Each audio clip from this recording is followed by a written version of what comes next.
La parole est à vous. Exprimez-vous en direct sur des sujets d'actualité ou d'intérêt commun. Bonjour Aboussila. Bonjour Rachel Logwe, madame, monsieur, bonjour. Voici le sujet. La Côte d'Ivoire veut accélérer la transformation de l'anacarde d'ici 2023. Un projet de promotion de la compétitivité est en vue pour une meilleure rentabilité de la filière et le développement de l'industrie de la transformation du cajou en Côte d'Ivoire. Selon vous, ce projet présenté lors de la 3e édition du Salon international des équipements et des technologies de transformation de l'anacarde peut-il booster la productivité de la noix de cajou en Côte d'Ivoire? Nous attendons vos avis au 20 21 44 48, 20 24 27 87. Le débat est aussi ouvert sur notre page Facebook Radio Côte d'Ivoire en un seul mot. Clémence Conan est au standard. Je suis Aboussila. Bienvenue, à la parole est à vous.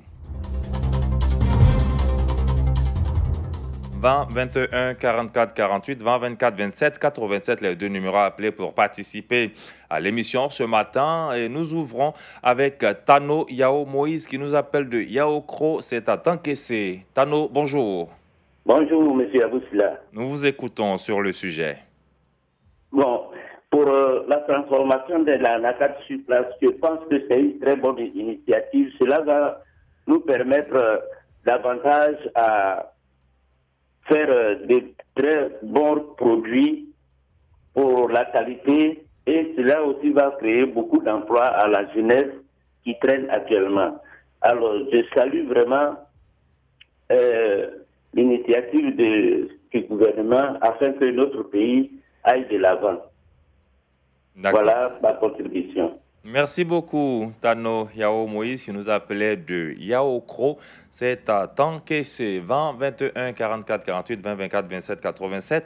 En attendant, on fait un tour sur notre page Facebook. Kadou Paul écrit, c'est une très bonne initiative qui pourra réduire le taux de chômage en Côte d'Ivoire, mais je pense qu'il faut encourager les planteurs en leur offrant le matériel nécessaire, encourager également en augmentant le prix d'achat qui sera une source de motivation.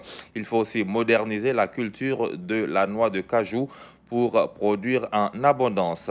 Steve Boko, la seule solution est que l'État déploie les agents vers les planteurs pour leur donner plus de clarification sur l'avantage de cette culture. Il parle entre parenthèses de sensibilisation, puis les financer et chercher également à bien payer ce produit car les tests ont montré que les producteurs sont découragés de son prix d'achat. Kwadio Marus Kwaku, la région des savanes a connu une crise migratoire des bras valides du centre-nord vers le sud. La raison était la recherche de terres fertiles pour les cultures d'exportation, café et cacao, instaurée par Amédée de Bretignières et Arthur Verdier dans le sud ivoirien au temps colonial. Pour maintenir sa population, les autorités d'alors ont accordé une importance à la culture d'anacarde propice en terre savanicole. Alors, comment encourager les paysans dans ce domaine afin de rehausser le niveau de leur rentabilité? Les réponses, dit-il, sont entre autres la transformation de l'anacarde sur place, définir un prix uniforme qui va au-delà de 500 francs CFA et puis l'ANADER doit amplifier son soutien à leur côté. Retour au standard. Et cette fois, nous échangeons avec Yao Conan Edmond. Yao, bonjour. Oui, bonjour, monsieur. Vous appelez de Yopougon, Sidessi. Bon, ok. Je voulais participer à l'émission. Allez-y, vous êtes en direct, monsieur Yao. La transformation de l'anacarde est une bonne nouvelle pour l'État du Côte d'Ivoire, en particulier pour la jeunesse. Je ne fais pas de ceux qui pensent que ça va faire une valeur ajoutée à l'emploi. Cependant, il serait souhaitable qu'on crée des écoles ou des champs agricoles. Je vais parler par exemple, si l'anacarde par exemple se produit par exemple à Bondoukou, qu'on crée par exemple une école d'ingénierie en agriculture par exemple à Bondoukou. Ou bien peut-être si c'est à Korogo, on crée des écoles. Parce que c'est au sortir de ces écoles-là que les gens vont apprendre toutes les techniques pour permettre de mieux développer l'anacarde. Et qu'une usine d'anacarde, sans des hommes formés de façon conséquente, ne servira à rien. Parce que l'anacarde, ce n'est pas la transformation simplement pour aboutir à quelque chose qu'on connaît déjà. Alors qu'avec l'école, on peut approfondir et puis inventer des choses même avec l'anacad même qui n'existeraient pas.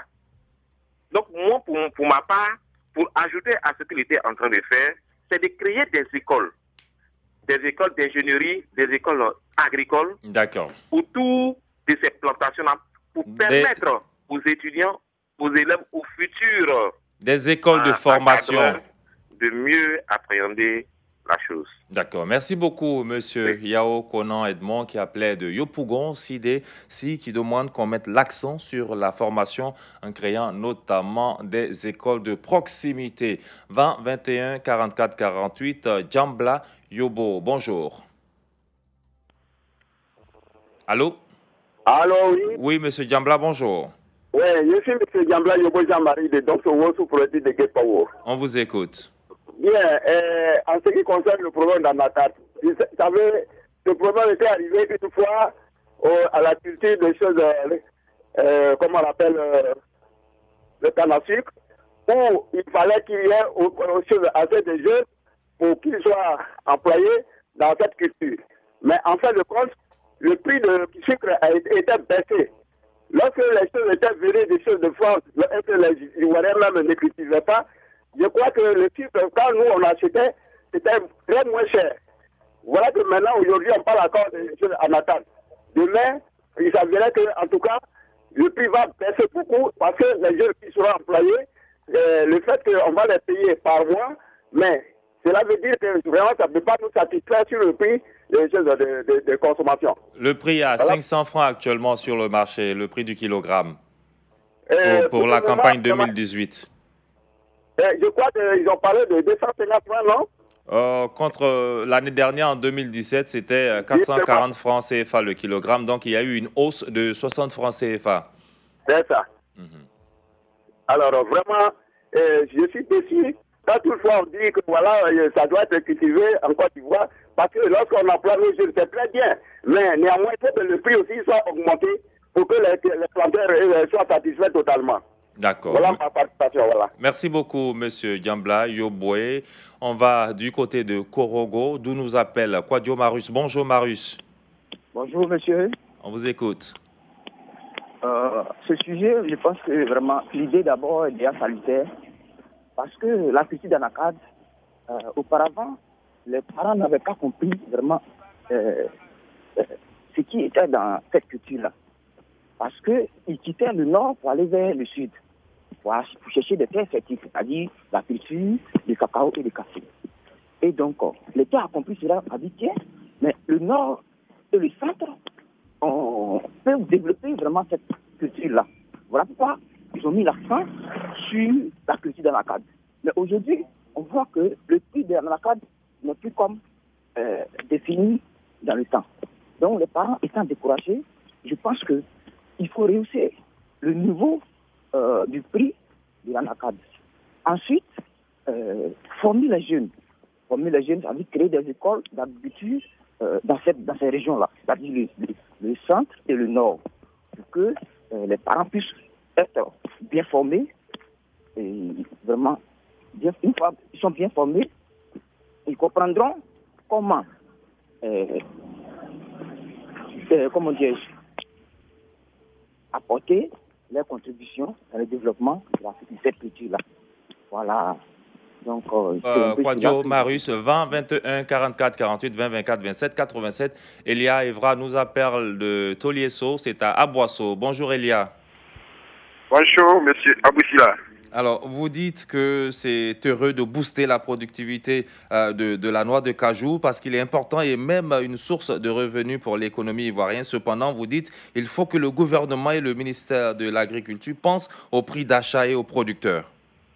Effectivement, M. Aboussila. Parce que c'est en passant aux producteurs et au prix d'achat que je pense que la Côte d'Ivoire pourra industrialiser et pourra booster dans ce commerce de noix d'acajou. Oui, normalement, avec notre rang de premier producteur mondial, on devait pouvoir passer à l'industrialisation, n'est-ce pas? Oui, Certes, mais vous voyez que c'est cette année que le gouvernement nous dit de tout faire pour pouvoir atteindre jusqu'à 2023 le taux. Donc on doit le pourcentage qu'on doit obtenir, vous voyez non? Oui, 700 000 tonnes. Vous dites? Oui, 700 000 tonnes de production d'ici là. Oui, oui. Donc, je pense que c'est à travers tous ces contours-là. Je pense que c'est à travers tous ces contours-là. Parce que pour pouvoir atteindre un objectif, il faut se faire des sacrifices.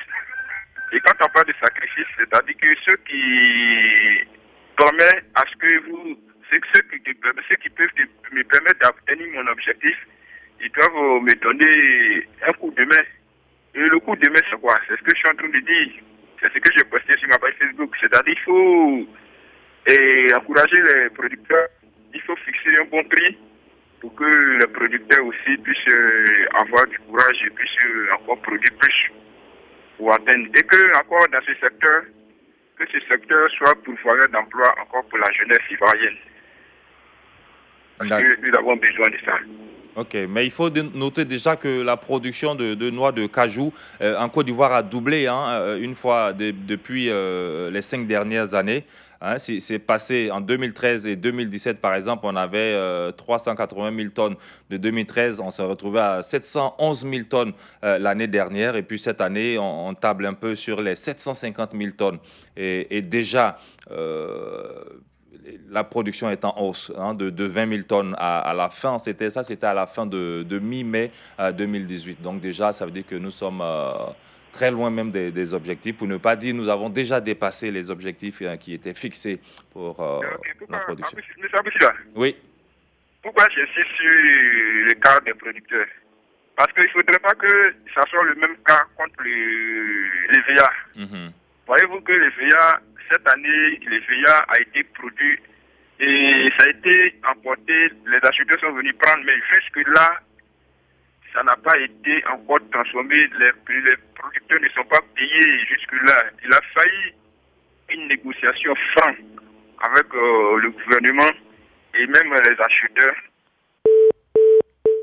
Oh là là, on l'a perdu malheureusement. Eh bien, bon, 20 21 44 48, 20 24 27 87. On va faire un tour sur notre page Facebook. Marcel Ato Benou, cette nouvelle richesse est source de plusieurs conflits fonciers ruraux qui conduit souvent à des affrontements communautaires. Pour booster la productivité, il faut que l'État puisse élaborer des projets de délimitation des parcelles villageoises. Je vous dis qu'un projet est en cours, monsieur Marcel. Et puis, il écrit, il faut que la production soit appliquée dans un climat de paix. Pour les planteurs aussi, il faut faire attention afin de ne pas retomber dans les mêmes conséquences de la production de l'éviaculture, c'est ce que nous disait Elia tout à l'heure, qui affecte gravement la production des cultures vivrières qui nourrit au quotidien les Ivoiriens. Quadio Daga Francis de Nassien, la production est déjà en hausse. D'ailleurs, plusieurs tonnes sont restées vendues. Ce qu'il faut faire, c'est de tout mettre en œuvre pour que le paysan soit satisfait. Kwame Blanchard, Kwaku Abokwame Kro, la meilleure manière d'accroître la productivité de l'ANACAD, c'est d'encourager ses producteurs. On revient au standard et cette fois, c'est avec Kwaku dans Bernard de Sakassou que nous allons échanger. Monsieur Kwaku, bonjour. Bonjour, monsieur Abou. On vous écoute sur le sujet. Oui, tout à fait. Elle est la bienvenue, mais j'ai quelques soucis. C'est au niveau des producteurs. Vous avez mon professeur a dit tout à l'heure que le prix n'est pas tout à fait bien. Vous avez parlé de 500, que c'était à la hausse. Effectivement, ils avaient dit à 500. Mais je vous dis, moi-même, je suis producteur, je vous le dis et je passe à très haut que l'ANACAD a été payé dans la zone de Sakassou même à 225, même à 200 francs. Mais donc, qui sont à ceux que vous vendez? Parce qu'il y a ça aussi qui compte. Vous voyez, il y a les intermédiaires, les pisteurs et autres. Quand c'est comme ça, il y a problème. Oui, ben, moi, je pense que l'État pouvait faire comme le cacao, envoyer, des contrôleurs sur le site pour voir effectivement si le prix est respecté. Voilà. Voilà, un peu ça, c'est un peu ce que je voulais dire, quoi. Sinon, vraiment, c'est une bonne idée. La transformation, c'est une bonne idée. Mais je vous dis assurément que les producteurs sont découragés. Donc, l'État n'a qu'à faire ça pour que les gens puissent au moins... parce que l'anacarde, pour les gens de la savane et du Nord, je crois que ça fait que les gens ne vont plus en forêt. Et c'est encore une bonne chose. Donc l'État n'a qu'à voir ça pour que cette filière-là soit un peu... c'est un peu ce que je voulais dire. D'accord. Merci beaucoup, M. Kwaku. 2021 44 48. Kwame Blanchard. Vous êtes à Bokwame-Kro. Blanchard, bonjour. Oui, bonjour à Boussila. On vous écoute. La parole est à vous. Donc, j'étais disant, pour pouvoir arriver à la transformation de l'anacarde, il faut encourager ces producteurs-là, c'est-à-dire mettre un plan commun. Le prix de l'anacarde doit être fixé comme le prix du cacao et puis encourager des meilleurs producteurs. Quand vous dites le prix de l'anacarde doit être fixé comme le cacao, je ne vous suis pas. Vous voulez que ce soit le même prix ou bien que ce soit le gouvernement? Parce que c'est le gouvernement qui fixe. Le prix est connu au sortir du Conseil des ministres. Quand je veux dire, pas le même prix, mais à la même date. À la même date de la production. Lorsque la production, on fixe le prix. Et maintenant, ceux qui produisent beaucoup, il faut que le gouvernement les encourage. Et vous avez dit tantôt ici... La campagne, par exemple, a débuté en février dernier. C'était le 15 février que la campagne de commercialisation, la campagne 2018 a été lancée. Exactement. Normalement, les producteurs, les acheteurs qui vont là, est-ce qu'ils sont accrédités? Chaque personne se lève comme ça pour aller acheter l'anacarde. Donc, il faut essayer de trouver un moyen. Il faut les organiser, vous voulez dire? Exactement. Donc, il ne faut pas qu'il y ait de désordre. Oui, parce qu'il y a quand même beaucoup de producteurs aujourd'hui, hein, il faut le dire. Si la production de l'anacarde est en hausse en Côte d'Ivoire, c'est peut-être aussi grâce au nombre important des producteurs de ce pays. En 2013, il n'y avait que 61 000 producteurs, mais depuis la réforme, cette année, en 2013, là, les producteurs de l'anacarde recensés aujourd'hui sont au nombre de plus de 316 000. Donc, c'est quand même beaucoup. Il faut pouvoir les encadrer. Exactement, il faut pouvoir les encadrer et aussi... les acheteurs qui vont dans les plantations, les pisteurs, comme on le dit, vont acheter le produit. Si le gouvernement fixe, c'est parce que les acheteurs vont dans les campements pour acheter. Donc, si le gouvernement même prend ce marché-là même, il envoie des gens même pour acheter, je trouve que ça sera encore mieux. Parce que c'est un désordre. Moi, si, par exemple, j'ai de l'argent, je vais acheter dans la carte, le gouvernement fixe un prix, je ne respecte pas. Et il n'y a pas de suivi. Donc, il faut un suivi total. Le gouvernement même, les acheteurs se plaignent en disant que les pisteurs ou bien les acheteurs n'achètent pas bien le produit. Et le gouvernement doit prendre ça en main, dire désormais voici ceux qui achètent l'anacarde. Là, maintenant, tout le monde sait que voici des personnes réellement qui achètent l'anacarde. D'accord, donc des acheteurs agréés, Blanchard, c'est bien cela? Exactement. Merci beaucoup. Voilà, nous avons beaucoup de personnes en ligne, Blanchard. Malheureusement, je suis obligé de vous retirer la parole et la donner à Kwadio Danga Francis, qui nous appelle de Nation. Monsieur Kwadio, bonjour. Bonjour, M. Aboussila. Oui, on vous écoute, Monsieur Kwadio. Bien. Le problème de l'anacarde, ce n'est pas un problème de sous-production. Bien au contraire, je pense que la production est déjà très élevée. Oui, la production est quand même en hausse, il faut le dire, et puis les objectifs sont déjà atteints. Donc, le défi aujourd'hui, c'est la transformation. Comment y arriver? D'abord, pour arriver à la transformation, on n'a pas parlé du prix. Le prix reste encore bas. C'est pour ça qu'on sait que la Côte d'Ivoire occupe un rang honorable au niveau mondial et sous-régional. Je pense qu'il faut déjà voir le prix du l'anacarde à la hausse. Voilà. Ça, un planteur engage par exemple 500 000 francs pour entretenir sa plantation. Si ça recours ne parvient pas à obtenir 300 000 francs, vous voyez, c'est un peu préjudiciable. Donc, il faut voir au niveau du prix. Maintenant, en ce qui concerne la transformation, il y va de la détermination et de la volonté du gouvernement. C'est une question de volonté. D'accord. Monsieur Kouadio, on a du mal à vous entendre. Déplacez-vous ou bien éteignez votre poste récepteur. Mais concernant la transformation, je vous dis qu'il y a déjà quelques bonnes nouvelles. Le 31 mai dernier, suite à une signature d'une lettre d'intention pour la transformation locale de l'anacarde du coton avec l'ex-premier ministre anglais Tony Blair, le premier ministre ivoirien Amadou Gon Coulibaly a déclaré que nous avons identifié ensemble la nécessité de procéder à la transformation de l'anacarde car avec nos 700 000 tonnes par an, nous sommes le premier producteur. Et puis, il est évident que pour créer des emplois et capter de la valeur ajoutée, nous devons aller au stade de la transformation.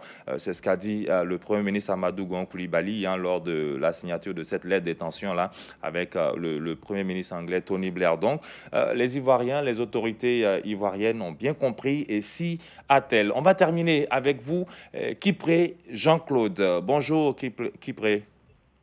Bonjour, monsieur. Alors, on termine avec vous. Oui, oui. Bon, je voulais intervenir sur ce sujet. Sinon, c'est monsieur Kipré Jean-Luc. OK, autant pour nous. Kipré Jean-Luc, de Grands Attraits. Je voudrais vraiment demander pardon au gouvernement, puisque dans les années 70, le café était la culture principale de la Côte d'Ivoire. Et dans les années 80, le cacao a intervenu et vous savez que le cacao a participé au développement de ce pays, la Côte d'Ivoire. Donc maintenant, nous voyons que tout le cacao ivoirien est en disparition. Et maintenant, si ça dit qu'il y a de nouvelles cultures, telles que l'EVA, l'anacarde, il faudrait que l'État, s'il faut même que l'État prélève le taux qu'il prélevait sur le cacao, et que le cacao était bien suivi, l'État peut encore faire ses prélèvements sur l'EVA et l'anacarde. Sinon, vraiment, présentement, moi j'ai près de 4 tonnes de DVA en train de pourrir en bas de mon champ. Et il n'y a pas d'acheteur. L'anacarde, mon cousin qui allait même à Bonon pour faire une plantation d'anacarde est obligé de revenir ici au village, précisément à Korigwe. Donc vraiment, c'est très dur. Mais souvent quand nous attendons que la Côte d'Ivoire a un taux de croissance très élevé et que nous les producteurs, sinon nous les planteurs, nous mourons par manque de moyens dans les maisons, c'est déplorable. C'est vraiment déplorable, monsieur Kipré. Et puis, ici, moi aussi, je déplore que le temps qui nous est imparti tire à sa fin. Merci beaucoup d'avoir participé à cette émission ce matin. On termine sur la toile avec Bertin Tola qui dit « La Côte d'Ivoire est un grand producteur d'anacarde, ce qui est déjà salutaire. D'abord, il faut que les paysans mettent l'accent sur la qualité du produit pour un meilleur prix d'achat. » Grégoire Yaokona, s'il y a une culture industrielle qui pousse facilement et qui ne trie pas de sol, c'est bel et bien l'anacarde. Alors, c'est terminé, la parole est à vous aujourd'hui. Je voudrais juste vous dire que la production de cajou ou d'anacarde en Côte d'Ivoire a doublé une fois déjà ces 5 dernières années. Alors, elle est passée entre 2013 et 2017 de 380 000 tonnes à 711 000 tonnes, ce qui a permis au pays de se hisser à la première place sur le plan mondial avec une production représentant 22% de la production mondiale. Ça, c'est énorme. La Côte d'Ivoire a produit jusqu'à 22% de la production mondiale et pour le compte de cette année, les autorités tablent sur une production de 750 000 tonnes, dont 100 000 tonnes seront destinées pour l'industrie locale et 650 000 tonnes pour l'exportation. La parole est à vous aujourd'hui. C'est terminé. On se retrouve lundi. Vous pouvez réécouter cette émission ce soir à 22h15 sur Radio Côte d'Ivoire et sur notre site internet www.rti.ci, onglet Radio Côte d'Ivoire.